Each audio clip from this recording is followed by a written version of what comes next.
The twin suns of the alien world hung low in the dusty sky, casting long shadows over the sprawling marketplace.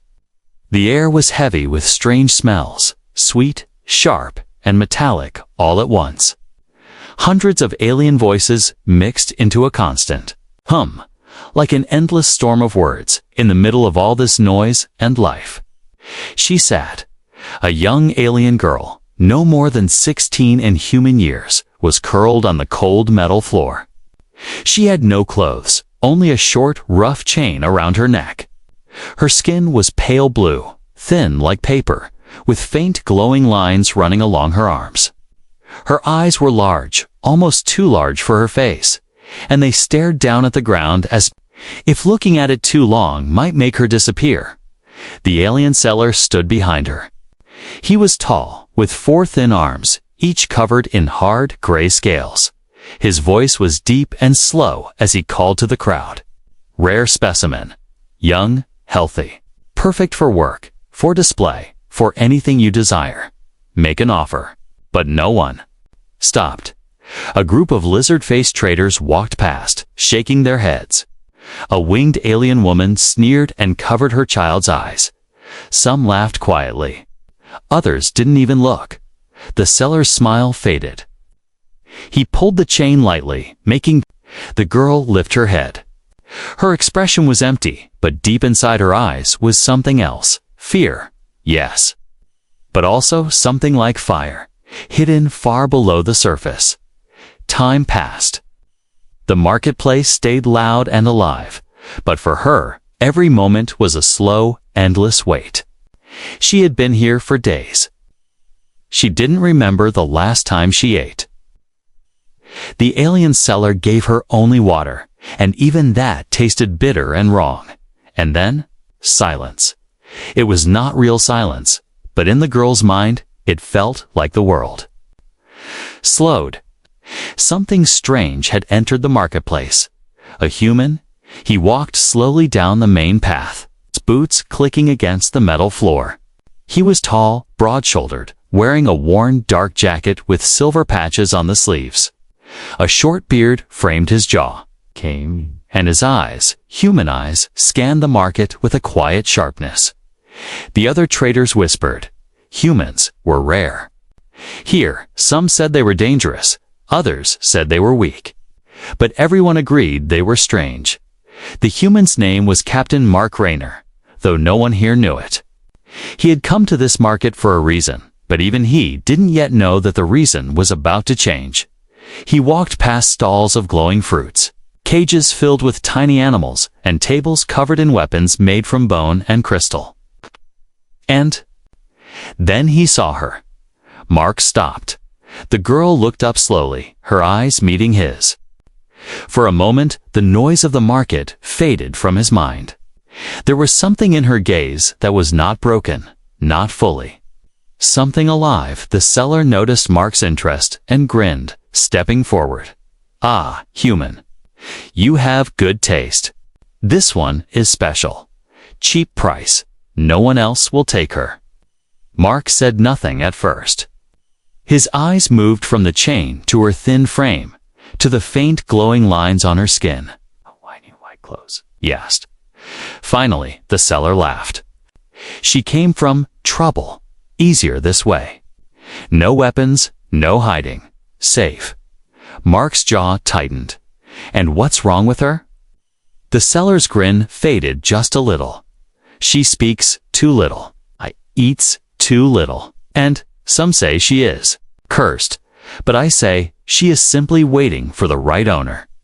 Mark stepped closer, crouching down so his eyes were level with hers.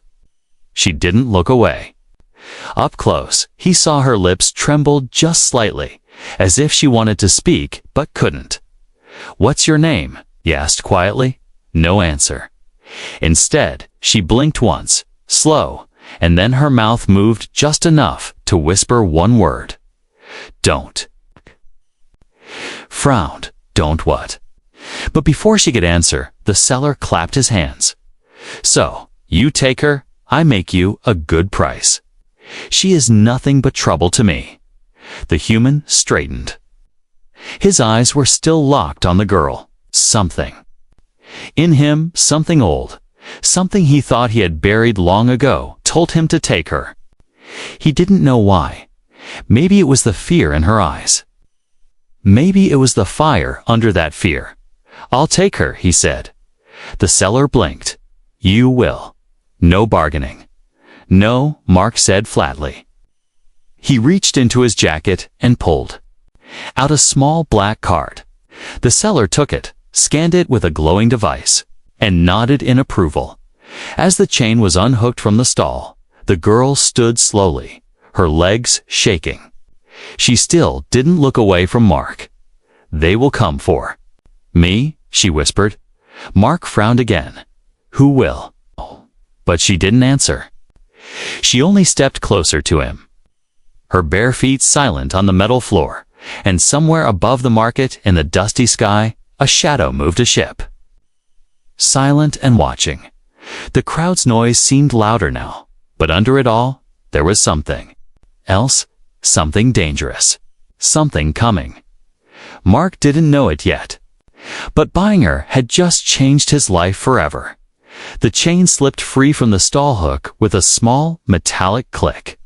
It should have been a sound of freedom. It wasn't.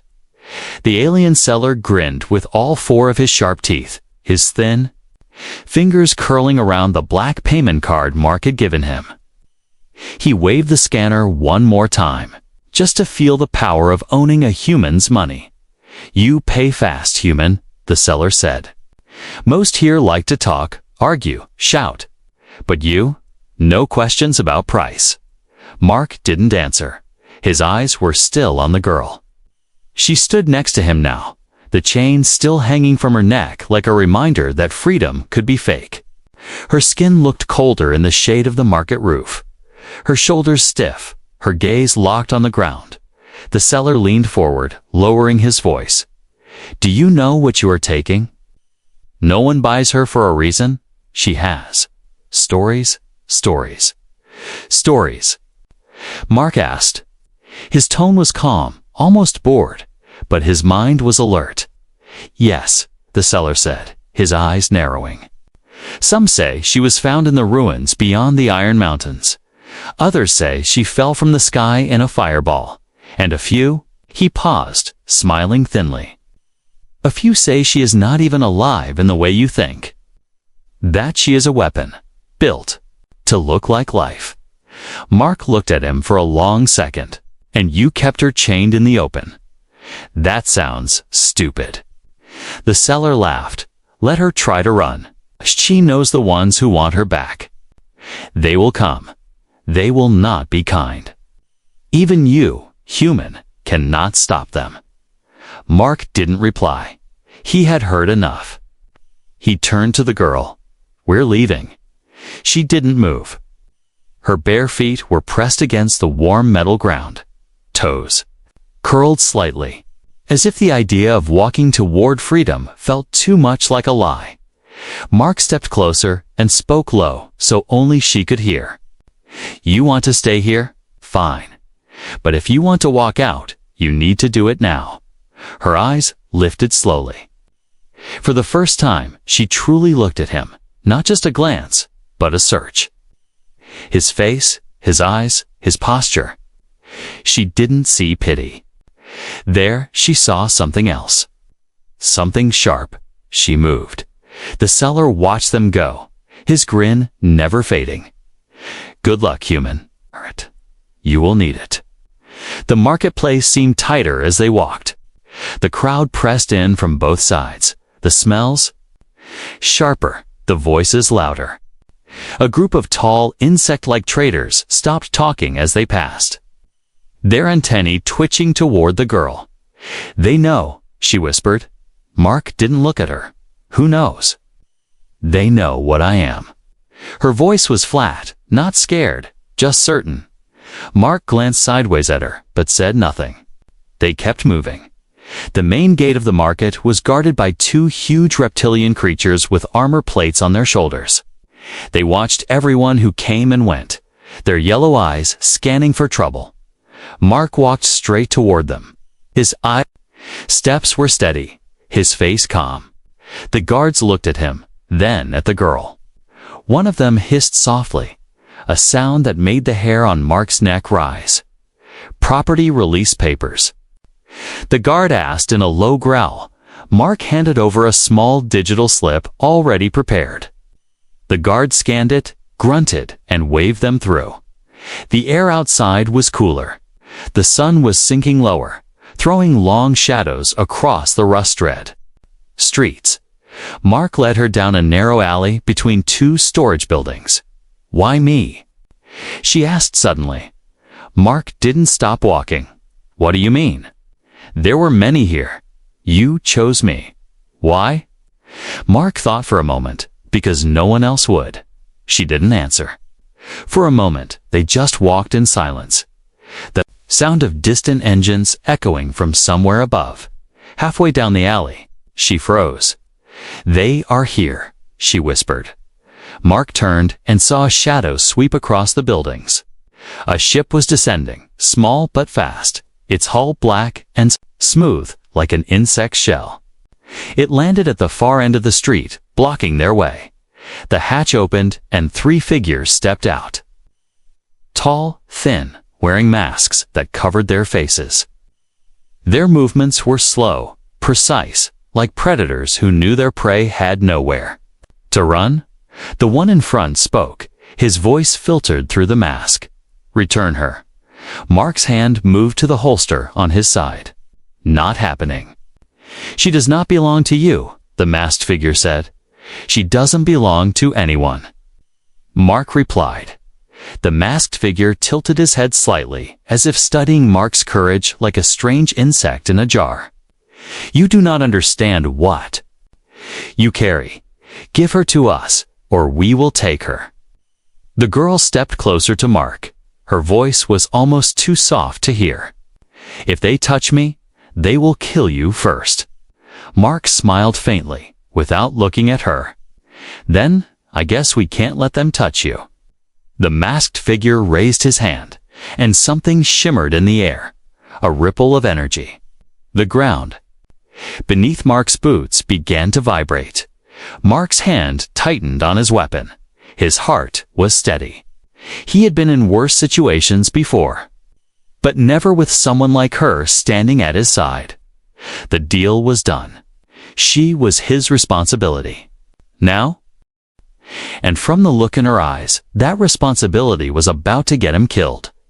The air between them shimmered like heat rising off a desert road.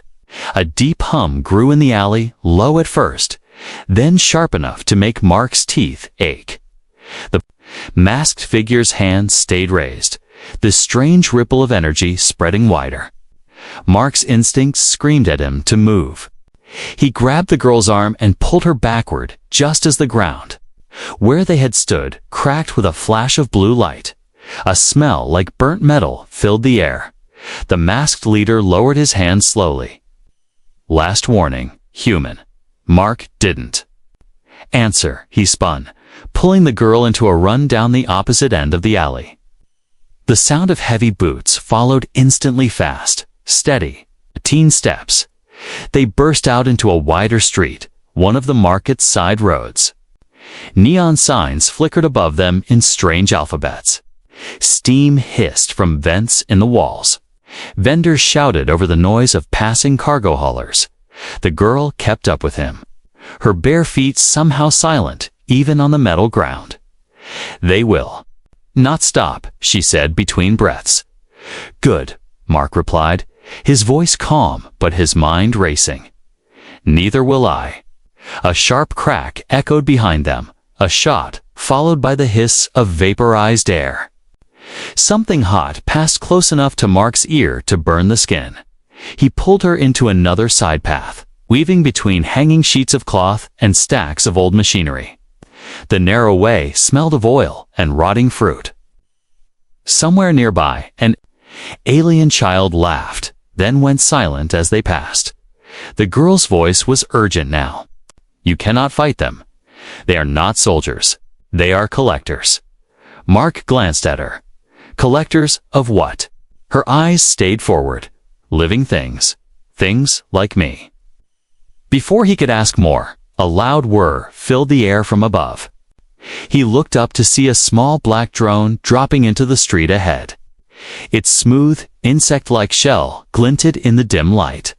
A red light pulsed at its center. Mark swore under his breath. "We've got eyes." The drone emitted a sharp tone, and moments later, 3 more masked figures appeared from a side street. Moving in fast, Mark yanked the girl through a narrow opening between 2 buildings. They squeezed through, their shoulders scraping rusted walls, until the passage opened into an even darker alley. This alley was quieter. Only the low hum of power lines ran overhead.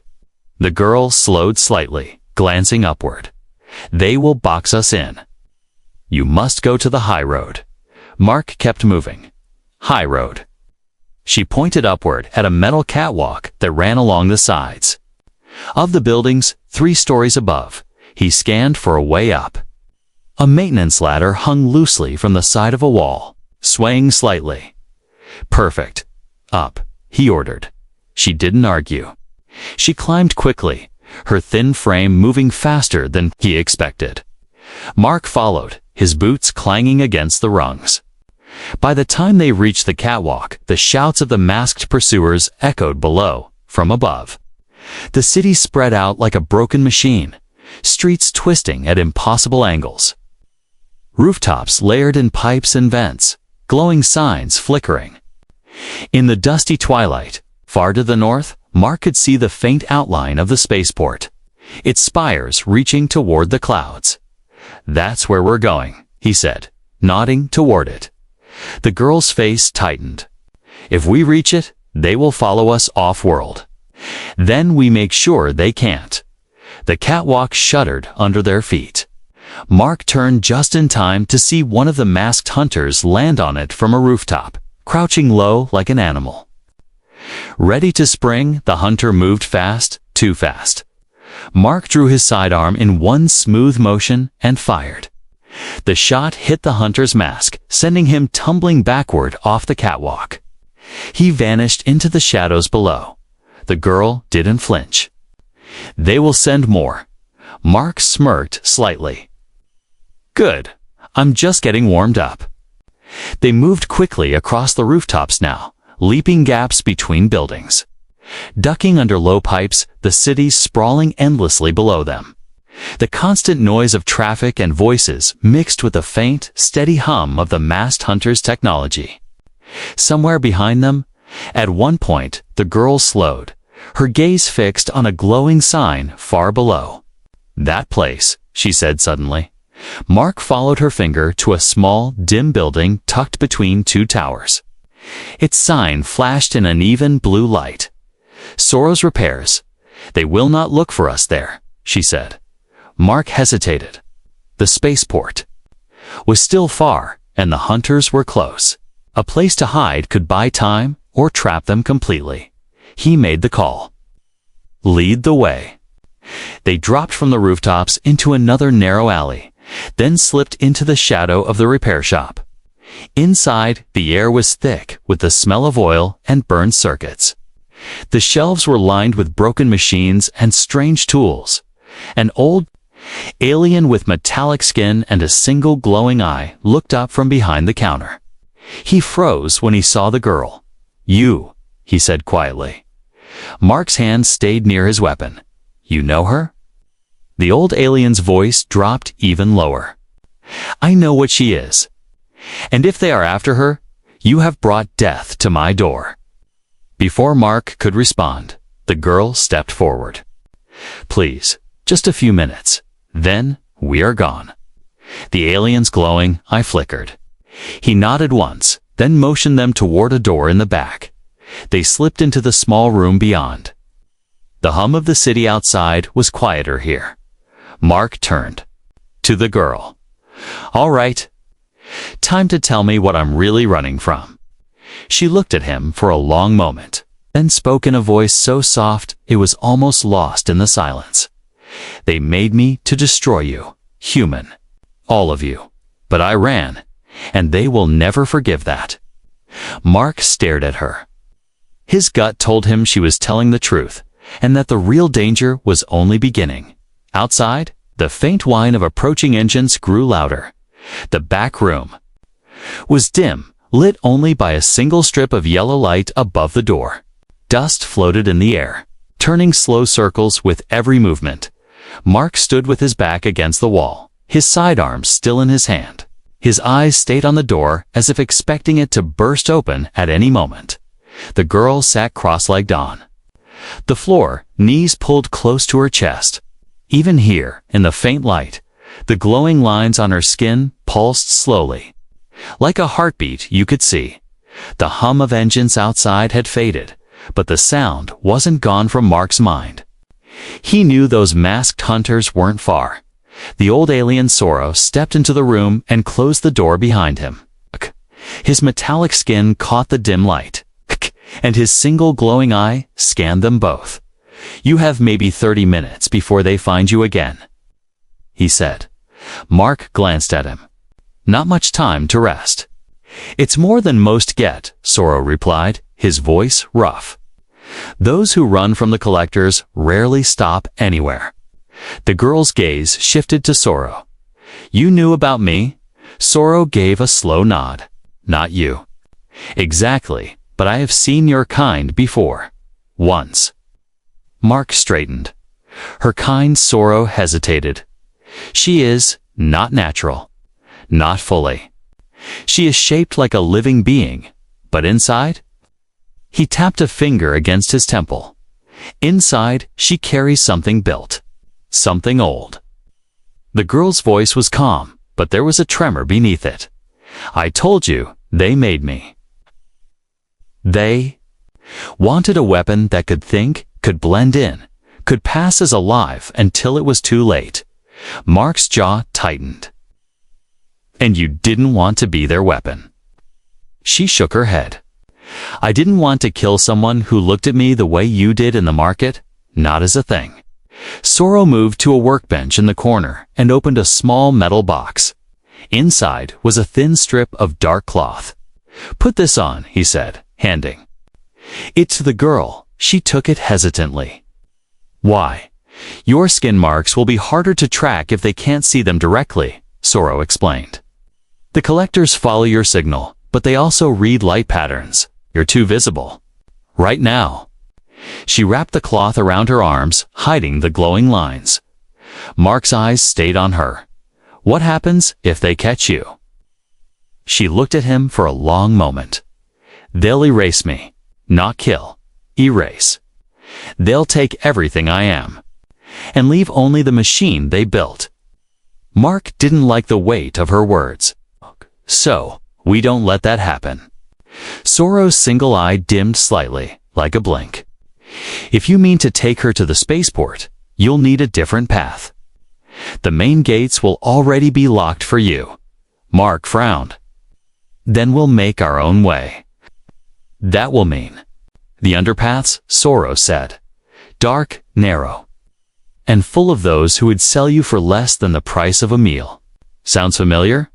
Mark replied dryly. The girl spoke quietly. "Why help us?" Sorrow tilted his head. "Because once, long ago, someone helped me.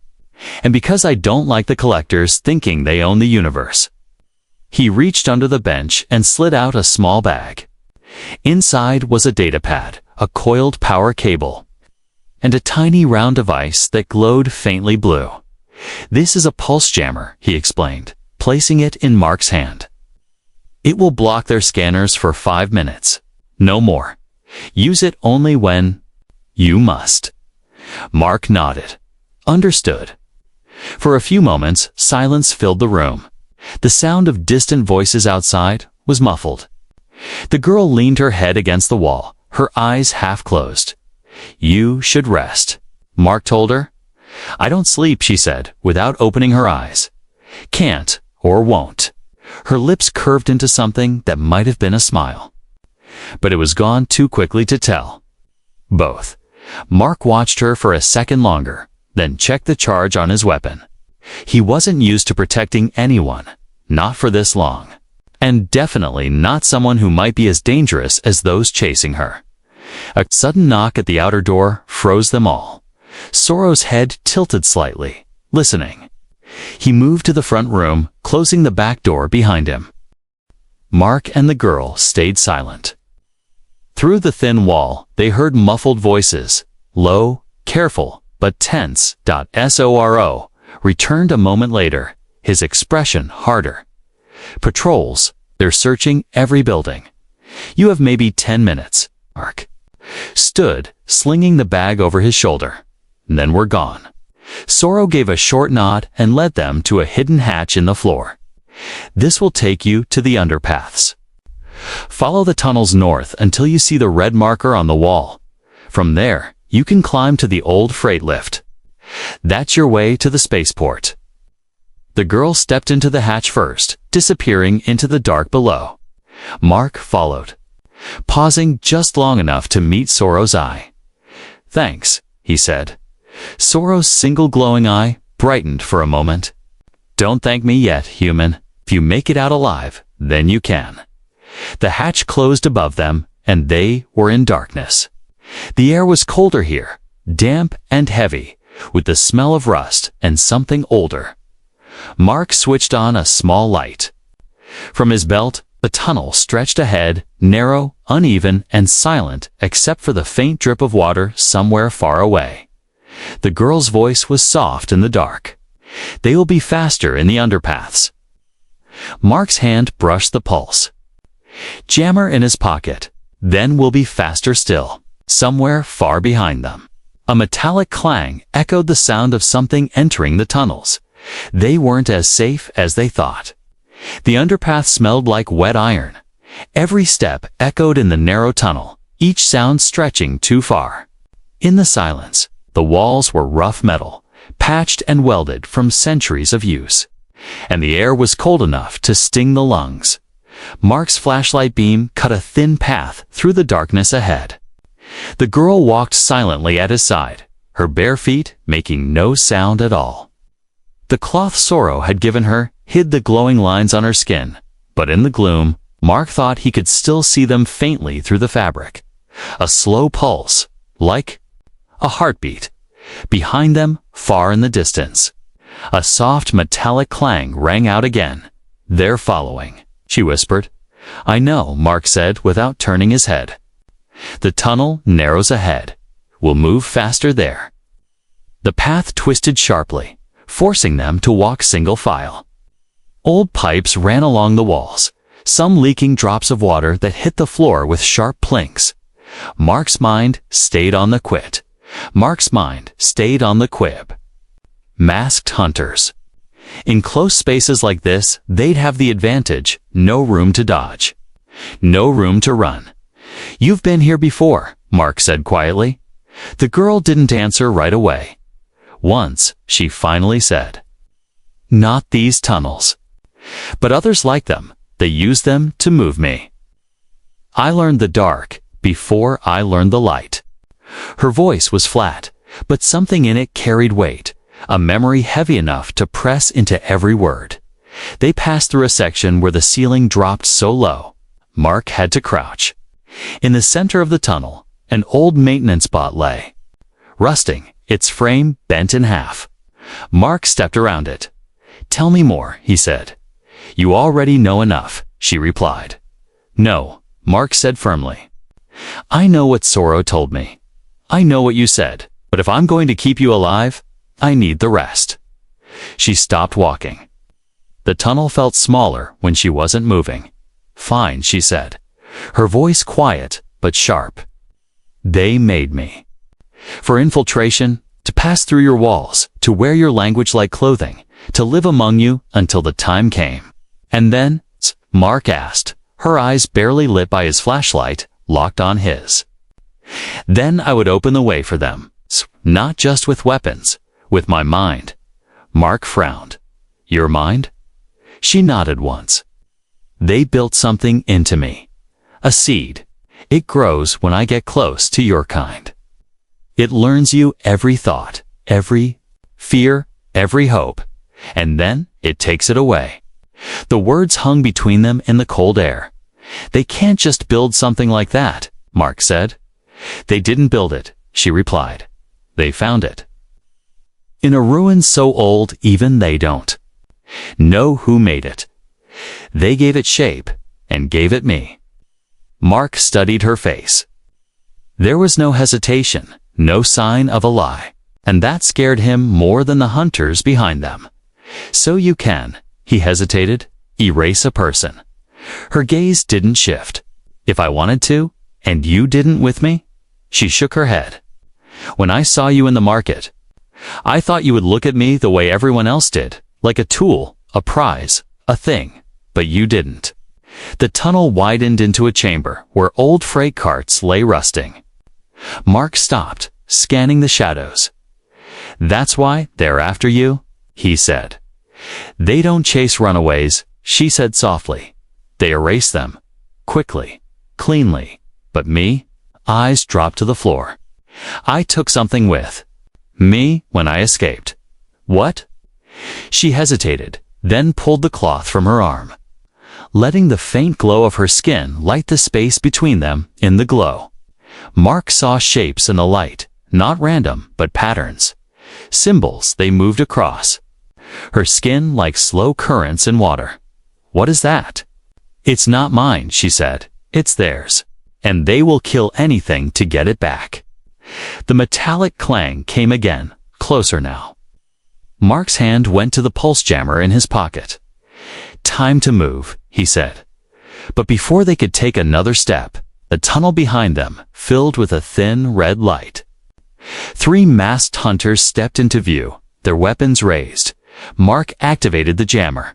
A sharp pulse of blue light rippled out, and the hunters' weapons flickered, their energy cores stuttering. "Run," Mark said. They sprinted forward into another narrow tunnel, the sound of their pursuers' boots pounding behind them. The path bent sharply, and suddenly they were faced with a grate blocking the way forward. Mark swore under his breath and pulled at the bars, but they didn't budge. The hunters were coming fast. The girl stepped forward. "Move," her hands pressed against the metal. For a moment, nothing happened. Then the glow beneath her skin flared bright, the symbols moving faster. The grate vibrated, groaned, and then simply fell apart into a pile of twisted pieces. Mark stared for a second.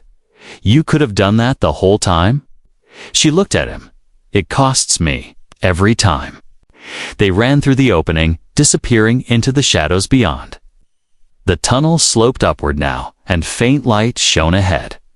"Where does this lead?" Mark asked between breaths. "To the old freight lift Sorrow told you about," she said. "But they'll still follow." Mark glanced at her. "Then we'll make sure they regret it." They reached a rusted platform, the remains of the freight lift. It was barely holding together, but the cables above still connected to the surface.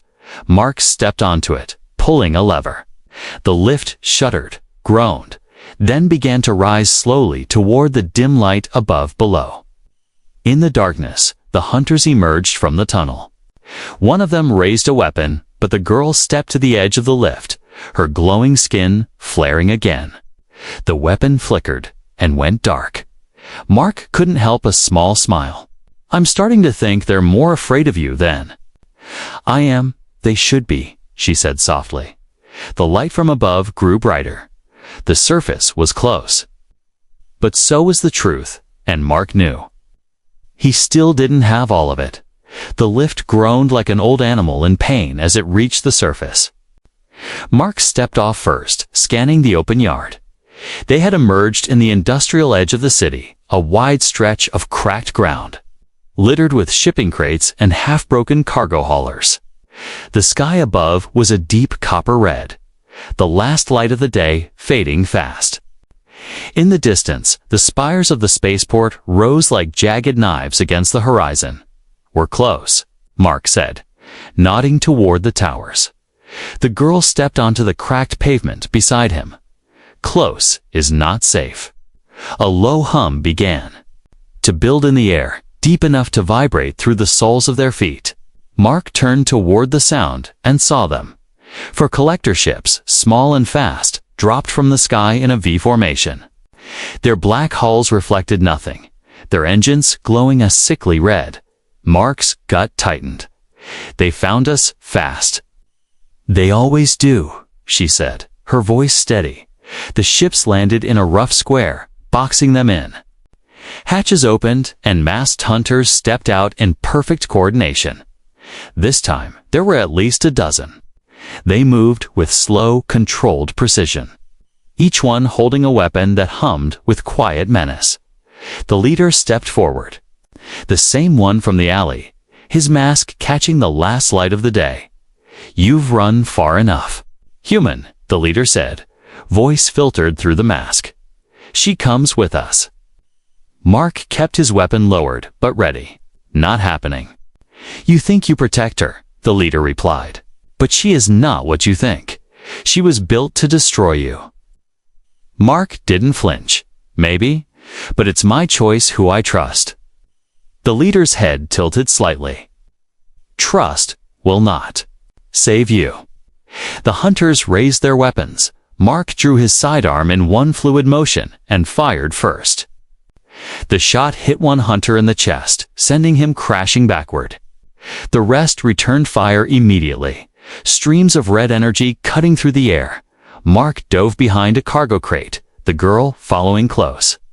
The metal sizzled as bolts slammed into it, leaving glowing scorch marks. "They'll corner us here," Mark said over the hiss of another blast. The girl's voice was low, urgent. "Let me use it." Mark glanced at her. "Use what?" She pulled back the cloth on her arms, revealing the glowing lines. This time, they burned brighter than ever, the symbols shifting faster. "No," Mark said quickly. "You said it costs you." Her eyes locked on his. "It will cost more if they take me." Before he could argue, she stepped out from behind the crate. The nearest hunters froze mid-step, as if caught in invisible chains. The light from her skin spread out in thin, shimmering waves, bending the air like here. Mark saw the hunters' weapons flicker and die. Then their masks began to distort, the smooth black surface warping as if melting under unseen heat. The leader took a step back. "Stop her." Two hunters rushed forward, but they moved like they were wading through heavy water. The girl raised her hand, and both collapsed silently to the ground. Mark used the moment. He leaned out from cover, firing at the ships. One shot hit the wing of a landed craft, sending it into a slow, smoking tilt. Another hit a fuel pod, which exploded in a flash of blue fire. The ground shook under the blast. But the girl, she was changing. Her voice rose in a strange, low hum that wasn't quite human. The glow along her arms now reached her neck and face, the patterns covering every inch of skin. The hunters who were still standing began to retreat, dragging their fallen back toward the ships. The leader stayed longer, watching her with something like hesitation or fear. "This is why. She must be erased," the leader said to Mark. "She will not stop." Mark aimed at him. "Neither will I." The leader didn't move as Mark fired. The shot hit dead center, shattering the mask. The figure fell back, lifeless. The girl's light began to fade, her knees buckling. Mark caught her before she hit the ground. "You're burning yourself out," he said, lowering her gently behind cover. Her breathing was shallow. "I told you. Every time, it costs me." The remaining ships began to lift off, engines roaring. But instead of leaving, they hovered just above the ground, holding position. Mark's eyes narrowed. "They're not done." The girl looked at him weakly. "They'll call more." Mark checked his ammo, nearly empty. "Then we need to move now." He slung her arm over his shoulder, pulling her toward the gap between two smoking crates. The spaceport was still a few hundred meters away, its security walls tall and guarded, but it was their only shot. Behind them, one of the ship's hatches opened again. A figure stepped out taller than the rest, armored in black plating, carrying a long spear crackling with red energy. The girl's voice was barely a whisper. "That's not a collector. That's an executioner." Mark's grip on his weapon tightened. "And what's that mean?" "It means," she said, her head resting weakly against his shoulder, "he's here for both of us." The executioner began to walk toward them, each step slow, deliberate, and heavy enough to make the ground shudder. The spear's tip left, faint sparks on the pavement. Mark knew they couldn't outrun him, not like this, which meant the fight wasn't over, not even close. He glanced at the girl. "If I go down, you run." She gave him the faintest smile. "If you go down, we both do." The executioner stopped 20 paces away. The ship circled overhead, their engines howling in the copper-red dusk. Mark raised his weapon. The girl's skin began to glow again, and the final clash began. The executioner's steps were slow, deliberate, and heavy enough to rattle the cracked pavement. Each movement carried the weight of someone who knew he was unstoppable. A spear in his hands, hummed with a deep, pulsing energy, the kind that didn't just kill, but erased. Mark stood his ground, his weapon aimed dead center. The girl, still weak from what she had done, leaned heavily against a smoking crate, her eyes never leaving the towering figure. "Stay behind me," Mark said. Her voice was soft, almost a whisper. "He's not like the others. That spear will kill both the body and whatever's inside it." Mark didn't take his eyes off the executioner. "Then, we don't let him use it." The executioner stopped 10 steps away, lowering the spear slightly, almost like a challenge. "You've cost us time." The deep voice rumbled through his helmet, but not the outcome. Mark squeezed the trigger. The shot hit the executioner's chest and fizzled harmlessly against the black plating. The armor absorbed the blast as if it were nothing. Mark fired again, aiming for the joints, but the result was the same. The executioner simply kept walking, each step pounding the ground like a slow drumbeat. "Not working," Mark muttered. The girl's eyes flickered toward him. "You'll have to let me do it." "You can barely stand," Mark said sharply. Her lips curved into the faintest, tired smile. "I only need to stand once more." The executioner suddenly lunged forward, spear sweeping in a brutal arc. Mark dove aside, the tip slicing the air where he had been. The energy from it burned hot against his cheek. He rolled and came up firing, aiming for the executioner's visor. The shots cracked against it, leaving faint scorch marks, but no real damage. The executioner swung again, this time forcing Mark back toward the girl. He could see it now, the way the spear seemed to hunger for her, the faint red light along its shaft pulsing in rhythm with her own glowing marks. "Mark!" she shouted. He turned, and for a split second, he saw it, her skin lighting up again, brighter than before, the strange shifting symbols racing faster. The executioner lunged at her. She stepped forward, placing herself between the spear and Mark. The air around her shimmered violently, bending light and sound. The symbols across her skin blazed white. The spear hit that barrier and stopped. The executioner strained, pushing with all his strength, but the weapon didn't move. An inch closer. The ground beneath them cracked, the pressure tearing at the air. The girl's voice was steady now, almost calm. "You can't take me back." With a sudden burst, she shoved the spear away. The executioner stumbled back 2 steps. The first time he had moved without control, Mark saw his chance. He charged, slamming into the armored figure's side. The impact barely moved him, but it was enough for the girl to raise both hands to ward the executioner. Her glow turned blinding. The shifting symbols left her skin, floating in the air around them like living threads of light. They wrapped around the executioner's armor, sinking into it. The towering figure froze mid-motion, his limbs locking, his spear falling to the ground.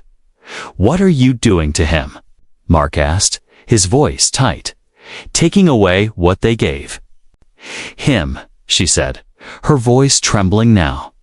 The glow spread fully over the executioner, until the black armor looked like it was made of pure light. Then, with a deep cracking sound, it shattered, falling away in pieces that dissolved into the air. Inside was no face, no body. Only emptiness. The executioner was gone. The girl staggered, nearly falling. Mark caught her, but her glow was fading fast, too fast. "You're burning yourself out again," he said urgently. She looked up at him, her eyes calm but distant. "It's already done."